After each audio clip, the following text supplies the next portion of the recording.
Hello guys, मेरा नाम मुकेश है और आपका हमारे यूट्यूब चैनल में स्वागत है। सो फ्रेंड्स, आज की वीडियो में हम बात करने वाले हैं कि अगर आप बिहार के रहने वाले हैं तो आप अपना जातीय आवासीय आय और निवास को कैसे आप रिन्यू करेंगे, इस वीडियो में आपको मैं इन्फॉर्मेशन देने वाला हूं। तो बने रहिए इस वीडियो के लास्ट तक और जो भी मैं बताने वाला हूं इस स्टेप को प्रोसेस कर आप भी अपने आय जात निवास को रिन्यू कर सकते हैं और खुद से भी डाउनलोड कर सकते हैं। तो मैं इस वीडियो में आपको यही प्रोसेस करके दिखाऊंगा। तो चलिए वीडियो को शुरू करते हैं। वीडियो को शुरू करने से पहले मैं आपसे एक गुजारिश करूंगा कि अगर आप हमारे चैनल पर नए हैं या आप हमारे वीडियो को पहली बार देख रहे हैं तो आप हमारे चैनल को सब्सक्राइब कर दें और साथ में बेल आइकन को भी प्रेस कर ऑल कर दें, ताकि जब भी मैं अपने चैनल पर इस तरीके का वीडियो लेकर आऊं उसका नोटिफिकेशन आपको मिल जाए। तो चलिए शुरू करते हैं। तो फ्रेंड्स, मैं आ गया अपने कंप्यूटर स्क्रीन पर और आरटीपीएस टाइप करने के बाद यहाँ पे जो सबसे पहला आपको लिंक दिखेगा आरटीपीएस 3, आरटीपीएस 1, आरटीपीएस 1, जो भी आपको पहला लिंक दिखेगा आपको उस पर क्लिक कर देना है। यहाँ पे मेरे डिस्प्ले पे आपको अलग अलग तरीके से दिख रहे हैं। आपके जो डिस्प्ले पे दिखेगा उस पर आपको पहले वाले पे क्लिक कर देना है। क्लिक करने के बाद कुछ इस तरीके का इंटरफेस खुलेगा, सर्विस ऑनलाइन बिहार जीओबी, इस तरीके का आपको इंटरफेस देखने को मिलेगा। तो हम यहीं से जो कास्ट सर्टिफिकेट है उसको रिन्यूअल करने वाले हैं। सो फ्रेंड्स, यहाँ पर आने के इंटरफेस आपको नज़र आएंगे और यहाँ पे एक लॉगिन वाला जो ऑप्शन है इस पर आपको क्लिक कर देना है और कुछ इस तरीके का पॉपअप ऑन होना है और इसको केयरफुली पढ़ लेना है। इसके बाद लॉगिन के लिए आगे बढ़ने के लिए क्लिक कर देना है। क्लिक करने के बाद यहाँ पर कुछ इस तरीके का इंटरफेस खुलेगा, मेरी पहचान। तो आपको यहाँ पर यूज़र आईडी बनाना है। अगर आपने यूज़र आईडी नहीं बनाया है तो आप नीचे साइनअप का एक सेक्शन मिलेगा, उस पर साइनअप करके आप अपना यूज़र आईडी क्रिएट कर सकते हैं। हालांकि मैंने पहले से यहाँ पे यूज़र आईडी बना लिया है तो मैं आपको यहाँ पे लॉगिन करके दिखाऊंगा। लॉगिन करने का ऑप्शन जो है यहाँ पर आपको 3 तरीके से लॉगिन कर सकते हैं। पहला है यूज़र नेम, दूसरा है मोबाइल और तीसरा है अदर। तो मोबाइल से मैं लॉगिन करके दिखाऊंगा। तो मैंने मोबाइल नंबर डाल दिया और पासवर्ड यहाँ पर मैं एंटर कर दे रहा हूँ। पासवर्ड एंटर करने के बाद और आपको यहाँ पे 3 ऑप्शन पूछता है, ओटीपी ईमेल, ओटीपी मोबाइल और बैकअप कोड ऑथेंटिकेशन। तो मैं ओटीपी ऑन मोबाइल वाले सेक्शन पर क्लिक करूँगा। क्लिक करने के बाद मैं आपको नेक्स्ट वाले बटन पर क्लिक कर दूंगा।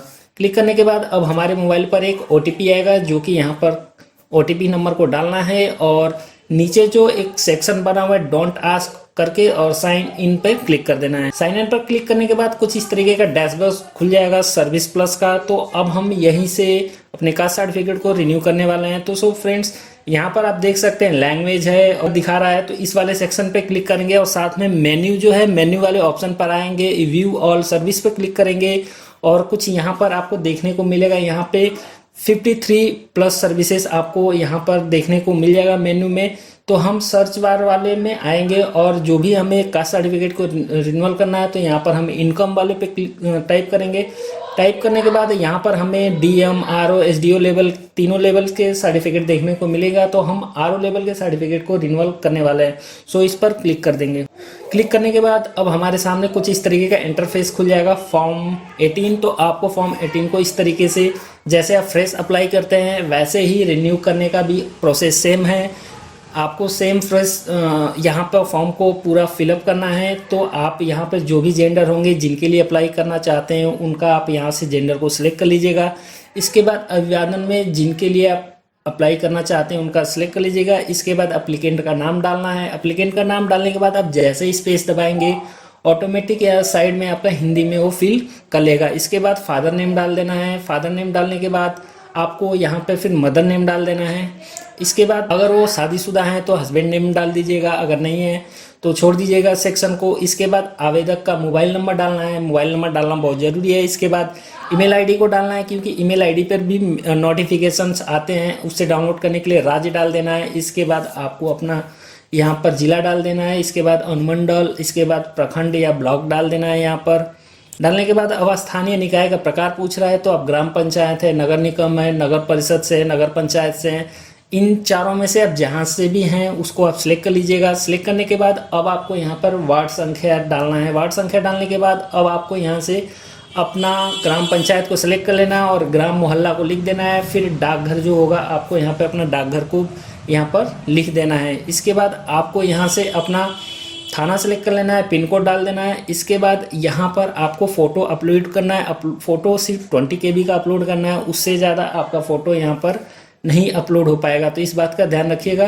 और इसके बाद आधार संख्या को ऐसे छोड़ दीजिएगा। इसके बाद अन्य यानी कि अदर्स में पेशा में क्या डालना है, पेशा में आप यहाँ पे छात्र के लिए अप्लाई करना चाहते हैं, सरकारी सेवा है, निजी सेवा है, व्यापार है, किसान है, गृहिणी, अन्य है, इनमें से जिस भी पेशा के लिए आप अप्लाई करना चाहते हैं उसके लिए आप यहाँ पर सिलेक्ट कर लीजिएगा। तो चलिए मैं गृहिणी के लिए अप्लाई कर रहा हूँ, तो यहाँ पे मैं उसको सिलेक्ट कर लेता हूँ। इसको सिलेक्ट करने के बाद आवेदक का उद्देश्य, तो आप किस पर्पज़ के लिए अप्लाई करना चाहते हैं। अगर आप अपना इनकम सर्टिफिकेट को रिन्यूअल करना चाहते हैं तो आप यहाँ पे प्रॉपर लिख दीजिएगा कि मैं अपने कास्ट सर्टिफिकेट को चाहे इनकम सर्टिफिकेट को रिन्यूअल करना चाहता हूँ।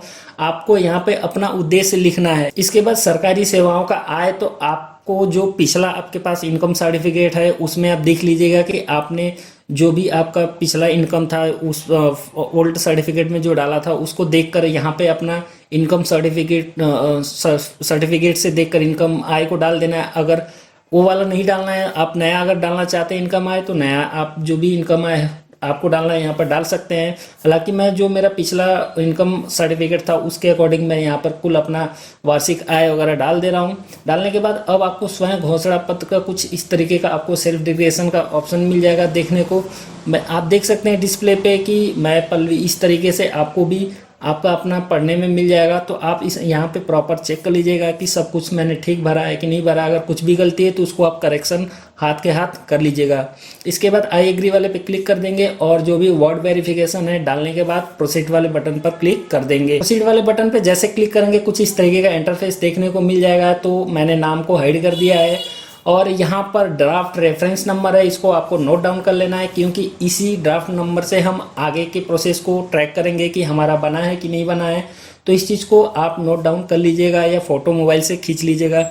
इसके बाद अटैच एनेक्सर पर क्लिक करेंगे तो हमारे सामने कुछ इस तरीके का इंटरफेस खुल जाएगा जो कि हमें यहाँ पर दस्तावेज को सबमिट करना है। अब आपके पास जो भी दस्तावेज होंगे जैसे मनरेगा हो गया, ड्राइविंग लाइसेंस हो गया, पैन कार्ड हो गया, पासपोर्ट हो गया, जो भी आपके पास डॉक्यूमेंट है उसमें आपका नाम सही होना चाहिए। इस बात का बिल्कुल ध्यान रखिएगा जो भी डॉक्यूमेंट दे रहे हैं। तो मैं यहाँ पर अपना आधार कार्ड लगाऊंगा, तो मैं अपने आधार कार्ड सेलेक्ट कर लेता हूँ। इसके बाद चूज फाइल पर क्लिक करेंगे और यहाँ पे जो भी आपको फाइल यानी कि जेपीजी अटैच करना है 200 KB का होना चाहिए। इसके बाद अटैच करने के बाद सेव एनेक्सर पर क्लिक कर देंगे। क्लिक करने के बाद फ्रेंड्स यहाँ पे देख सकते हैं कुछ इस तरीके का इंटरफेस खुल जाएगा। इसके बाद हम सबमिट कर देंगे। सबमिट करने के बाद अब आपका जो भी इनकम सर्टिफिकेट है वो रिन्यू हो जाएगा और यहाँ पर आपको इस तरीके से देखने को मिल जाएगा एक्नॉलेजमेंट का। तो आप इसको चाहे तो डाउनलोड कर सकते हैं, इसका PDF बनाकर आप जहाँ पे भी यूज करना चाहते हैं यूज कर सकते हैं। साथ में मैं फ्रेंड्स आपको एक बात और बता दूं कि यह जो इनकम सर्टिफिकेट है अगर रिन्यूअल कराने के लिए आपने अप्लाई किया है तो यह आपको 10 दिन का टाइम लगेगा और जो भी आपका इनकम सर्टिफिकेट का ओल्ड वाले में जो आपका संख्या होगा वो नंबर्स इस वाले में बदल जाएगा। हालांकि सेम नहीं होता है क्योंकि जो आपने पहले वाले में अप्लाई किया था उसका नंबर अलग होगा और इसमें आपका नंबर अलग हो जाएगा। तो इस बात से आपको घबराना नहीं।